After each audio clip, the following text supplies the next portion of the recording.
The khatira today, one of the verses that we went over, I think is a very interesting verse, and that is the verse that mentions the story of the story of Ayub alayhi salam. وَاذْكُرْ عَبْدَنَا أَيُّوبَ إِذْ نَادَى رَبَّهُ أَنِّي مَسَّنِيَ الشَّيْطَانُ بِنُصْبٍ وَعَذَابٍ. Allah mentions a number of prophets in Surah Sad. We just read Surah Sad. And of the prophets that Allah mentions, Allah says, and remember, O Muhammad, وَاذْكُرْ عَبْدَنَا أَيُّوبَ. So Allah tells the Prophet Muhammad to think about Ayub alayhi salam as a role model. And this is something we need to understand, that all the prophets are role models for other prophets. And they are also role models for us. Every prophet has something that the other prophets will benefit from. And so our Prophet Muhammad is told in the Quran, وَاصْبِرْ كَمَا صَبَرَ أُولُو الْعَزْمِ مِنْ قَبْلِكَ مِنْ رُسُلِهِ. That be patient like the strong prophets of old were patient.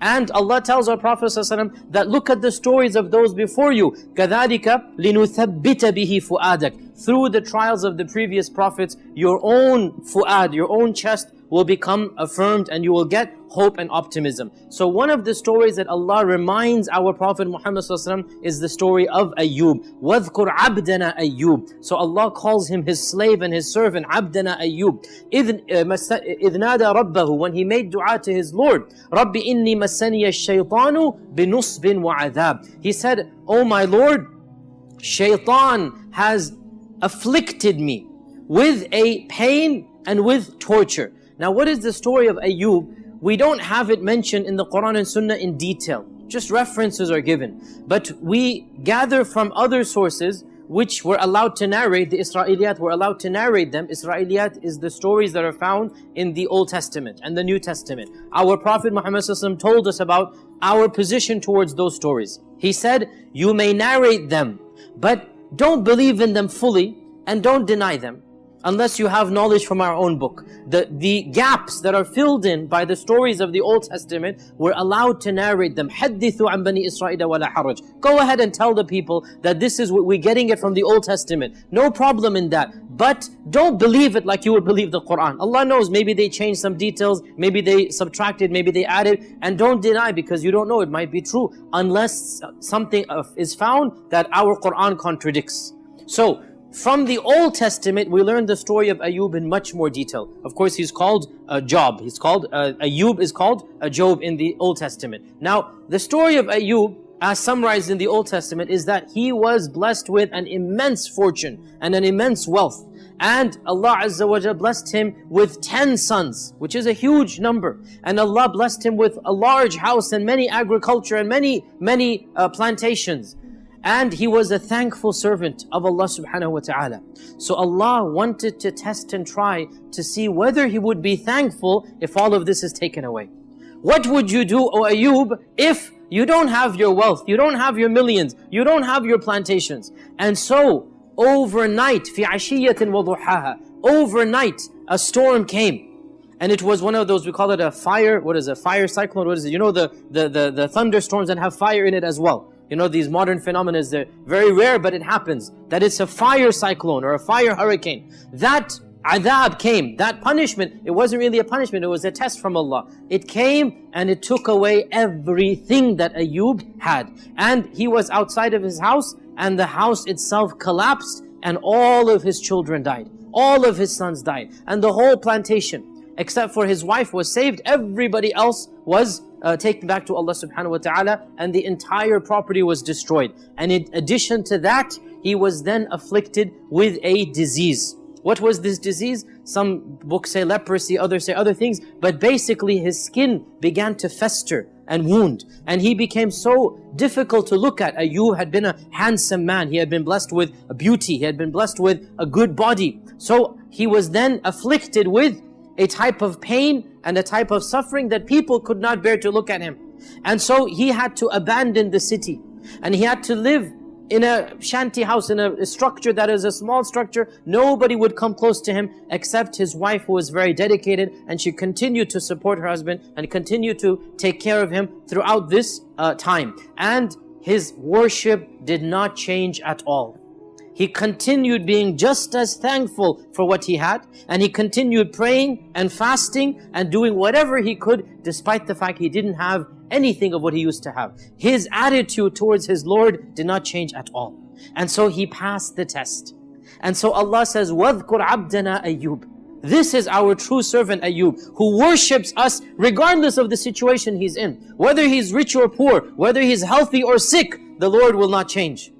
And Allah's blessings will be given if you put your faith in Him. So he prayed to Allah, Rabbi inni masaniya shaitan. And he blamed it all on shaitan. Oh my Rabb, shaitan has done all of this. And this is of the positive attitude of the believer. We said many, many times, the believer never ascribes evil to Allah, even though in the end of the day, nothing happens except if Allah decrees, right? But we don't ascribe it to Allah. We ascribe it to ourselves. It's because of my sins. Or we ascribe it to the shaitan. But we don't ascribe evil to Allah. Our Prophet ﷺ said, Al-khayru kulluhu biyadayk, wa sharru laysa ilayk. All good comes from you, O Allah. But evil, I'm not going to ascribe to you. Evil, I'm not going to ascribe to you. Like Ibrahim alayhi salam, when he makes the dua, وَإِذَا مَرِضْتُ فَهُوَ يَشْفِينَ. When I fall sick, He cures me. Even though in the grand scale, the sickness is from Allah and the cure is from Allah. But how did Ibrahim phrase it? When I fall sick, it's my fault. وَإِذَا مَرِضْتُ فَهُوَ يَشْفِينَ. He's the one who cures me. So we ascribe good to Allah. We don't ascribe evil to Allah. So Ayub says that shaitan caused all of this for me and he's caused me pain. So, oh my Lord, you know my situation. So Allah subhanahu wa ta'ala responded. And he was tested for a few years, 3 years, 5 years. He was tested for a time. But everyone should realize that when you are tested, then that test is a temporary test. And there's always a light at the end of the tunnel if you truly believe in Allah. So after those few years, Allah told him, Urkud birijlika, hada mughtasalun baridun wa sharab. Kick the ground, urkud, kick the ground. And where you kick the ground, you will find water coming out from there, and wash yourself in this water. It is cold and pure water. And when he washed himself, he came out as handsome as he ever was. So much so that when his wife came with his daily food, she saw this beautiful stranger. She said, where is my husband? He used to be around here. Where is he? She didn't even recognize him because he had gone back to even a better state. And Allah subhanahu wa ta'ala says, وَآتَيْنَاهُ أَهْلَهُ وَمِثْلَهُمْ مَعَهُمْ. We gave him back his whole family, all the wealth that he had. We gave it all back and we doubled it. وَمِثْلَهُمْ مَعَهُمْ. We doubled it. Why? To show this is what happens when you have patience. And so in a few minutes, I want to talk a little bit about patience, because this is the month of patience. Our Prophet ﷺ said, شَهْرُ رَمَضَانِ شَهْرُ الصَّبْرِ. شَهْرُ رَمَضَانِ شَهْرُ الصَّبْرِ. The month of Ramadan is the month of patience. And our Prophet ﷺ said that if you can conquer fasting, as-siyam nisfu sabr, half of all patience. If you can perfect your fasting, that's 50% of patience, you have perfected it. And the rest of patience will be through other things. And so patience, sabr, is a part and parcel of our life. Allah subhanahu wa ta'ala in Surah Al-Muddathir, the very first surah to come down after Iqra, what does Allah tell our Prophet ﷺ? وَلِرَبِّكَ فَاصْبِرْ. Be patient for the sake of your Lord. Being patient for Allah is a part of Iman. And sabara actually means to restrain, to tie up. You say that an animal is masbur if the animal is tied up. If you tie an animal up, you say the animal is masbur. And a prisoner, you say that the prisoner is sabra if his hands are tied up. So sabr actually means to tie up. This is what it means, to be withheld or restrained. And of course you understand the logical connection between the original meaning and patience. Because what is patience? Patience means you control yourself. You put your hands down, you put an invisible knot around your hands. You put an invisible string around your tongue. This is what you're holding, you're restraining. So the real meaning of sabr is to withhold. And the reason why it's such a difficult action is because it's an inaction. I repeat, the reason why sabr is such a difficult action is because it is no action. You're not supposed to do something. Your blood is boiling. What does sabr tell you to do? Trap it. Clamp it down, control it.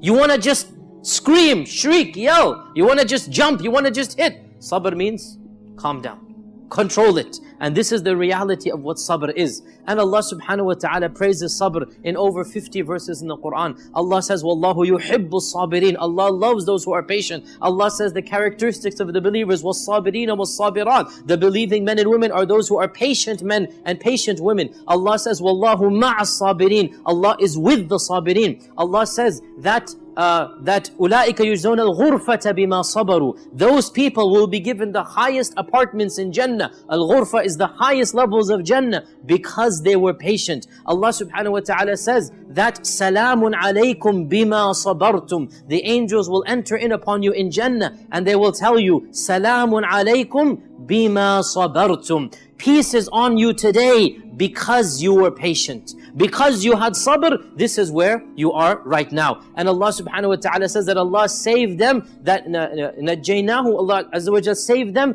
because of their sabr. So Allah's punishment is lifted because of your patience. And Allah's reward is assigned. And the highest levels of Jannah are assigned. And in fact, one of the greatest blessings of patience, إِنَّمَا يُوَفَّى الصَّابِرُونَ أَجْرَهُم بِغَيْرِ حِسَابٍ. This is one of the best rewards of patience. We said many times that every deed is given between 10 to 700 times reward, correct? Every deed between 10 to 700, but there are some exceptions. Fasting is one of them. There is no limit. Why? Because fasting is the embodiment of patience. And what does Allah say about patience? إِنَّمَا يُوَفَّى الصَّابِرُونَ أَجْرَهُم بِغَيْرِ حِسَابٍ. Those who are patient will get their reward back without it being counted. And when Allah does not count, can you imagine how much you're going to get? When Allah is not going to give hisab, can you imagine how much you're going to get? And there are so many blessings as well. The hadith in Tirmidhi that the Prophet ﷺ said that when somebody is tested by me taking away his most beloved, meaning his child. When somebody is tested with his son or daughter dying, because the most painful death is not the death of a parent, it is the death of a child. Because the death of a parent you expect it, but the death of a child you don't expect it. And the death of a child is the greatest calamity that can befall any parent. And so the Hadith Qudsi says that whichever parent is tested by taking away his child and he remains patient at that, then that child shall intercede for him to go to Jannah. And also in the Hadith in Tirmidhi, the Prophet ﷺ said that Allah Azza wa Jal says, again Hadith Qudsi, so these are all showing you the importance of sabr that Allah is speaking. That Allah says that if I take away the two pearls from the believer, meaning his eyes, if I take away these two faculties and he becomes blind, and he remains patient at that, then I have no reward lesser for him than Jannah itself. Once again, the rewards here for patience will be nothing less than Jannah itself. And Allah guarantees that Allah says in the Quran, إِن تَصْبِرُوا وَتَتَّقُوا وَيَأْتُوكُم مِّن فَوْرِهِمْ هَذَا يُمْدِدْكُمْ رَبُّكُمْ بِخَمْسَةِ آلَافٍ مِّن الْمَلَائِكَةِ مُسَوِّمِينَ. Allah tells the believers that if you only have patience, you're scared about the enemies of Islam, you're worried about them, if you only have patience, and you have taqwa in Allah, I will send 5,000 angels right now to take care of them. The bottom line, if you have sabr, nobody can destroy you. Allah is going to be on your side. That when you have sabr, then you will get Allah's rewards, Allah's blessings, and Allah's help. And as the saying goes, that the fruit of patience is always sweet. The fruit of patience is always sweet. And if you try to be hasty, you're not going to get the fruit. But if you're patient, you will get that fruit. So my dear brothers and sisters, this is the month of fasting. It is the month of sabr. And if we can perfect our fasting, we perfected 50% of sabr. And Allah Azza wa Jal wants us to fast, one of the reasons being to teach us sabr. And why is fasting a part of sabr? Obviously, because we restrain ourselves from food and drink. We restrain ourselves from that which is the most necessary thing for us. And sabr, very briefly, I have to mention this, I forgot. Sabr is of three types. This is important for us to know. Sabr is of three types. Number one, sabr in the face of a calamity. Death of a loved one, car accident, loss of a job, musibah happens. How do we do sabr at that point in time? We act Islamically. We don't say what we shouldn't say. We don't move our hands and wail and cry like we shouldn't. No, we act responsibly and sensibly. This is the first category of sabr. Second category of sabr is to restrain ourselves from committing sins. So we see some alcohol, temptations come to drink it. Some of us might have a problem with this. We have sabr. We control it. And this sabr generally is more difficult than the first category, because the first category, you can't help it if you're in an accident. You have to be patient, right? Nothing, if somebody dies, what are you going to do? So you're forced into it. The second category, you have the will to do a sin, but sabr comes in and you restrain yourself. And the highest category of sabr is to restrain yourself away from even permissible things and to put yourself into the worship of Allah constantly. And so Allah subhanahu wa ta'ala says, فَاصْطَبِرْ لِعِبَادَتِهِ, that be extra patient as you worship Him. So praying 5 times a day is a sign of patience. Fasting is a sign of patience. Why? Because you're withholding and restraining yourself in order to do these good deeds. Final point, how does one attain patience? 2 things. 2 points. Of course, there are more than this, but for this khatira, 2 points. Number 1, study the blessings of patience. Study the blessings of patience. Simply reading the Quran and reading the Sunnah. And Riyadus Salihin, Imam al-Nawawi has a very good chapter on the blessings of patience. Simply read this and be aware of the blessings of patience. And this will bring about an immense ease when a calamity happens, how to be patient. And number 2, how to be patient? Ask Allah to give you patience. Our Prophet ﷺ said, وَمَنْ يُصَبِّرْ يَصْبِرْهُ اللَّهِ, that whoever turns to Allah to get sabr, Allah will give him that sabr. Whoever turns to Allah to get sabr, Allah will give him that sabr. So you ask Allah subhanahu wa ta'ala for that patience, and you ask Allah azza wa jalla to be granted that peacefulness and that serenity to be able to conquer your actions. And remember, as the Prophet ﷺ said, the strong person is not the one who can beat somebody else up. The strong person is the one who can control himself when he's angry, because that is the ultimate patience. Not to control somebody else, to control yourself. That is the ultimate patience. This is the month of Sabr. Alhamdulillah, we have finished 20 days of this month. We literally have 21 days. We literally have 1 week left of this month. May Allah Azza wa Jal grant us the perfection of patience. May Allah subhanahu wa ta'ala accept our fasting. May Allah Azza wa Jal grant us the tawfiq to stand on Laylatul Qadr. May Allah subhanahu wa ta'ala cause the Quran to be an intercessor for all of us. May Allah subhanahu wa ta'ala cause us to be amongst those who are patient. Wa akhiru da'wana alhamdulillahi rabbil alamin.